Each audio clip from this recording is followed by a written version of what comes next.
وراره د الله پاک نه یې څه غوښتل؟ کاکا زما پلار مړ شوی دی، د هغې لپاره مې د الله نه جنت غوښته او زما مور هر وخت ورپسې جاړي، د هغې لپاره مې د زړه صبر غوښته. او کاکا ته خبرې زما وړه خور ده، هغه زما د مور نه جامې غواړي، د هغې دپاره مې د الله نه ډېرې پیسې غوښتې.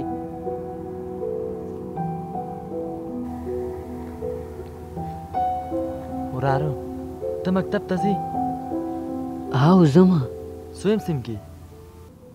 نه کاکا، مکتب ته د سبق لپاره نه ځم، مور مې راته شیان پاخه کوي، هغه مکتب ته وړم او په ماشومانو یې خرڅوم، ډېر ماشومان یې رانالي، همدا زما کار دی. وراره ستاسو څوک خپلوان نشته؟ کاکا مور مې راته وویل د غریبو خلکو خپلوان نه وي، زما مور هېڅکله هم دروغ نه وایي، خو کاکا کله چې مونږ ډوډۍ خورو او مور ته ووایم چې راځه ته هم موږ سره ډوډۍ وخوره، نو هغه وایي ما خوړلې ده، دغې وخت کې راته داسې ښکاري چې هغه دروغ وایي.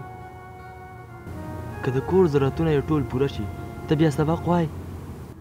نه هېڅکله هم نه، چا چې سبقونه ویلي هغې د غریبانانو کرکه کوي، چا چې سبقونه ویلي هغې هېڅ زما پوښتنه نه کوي.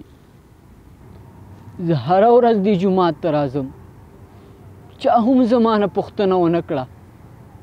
کاکا دې ټولو زما پلار پېژنده، خو ما یې څوک هم نه پېژني.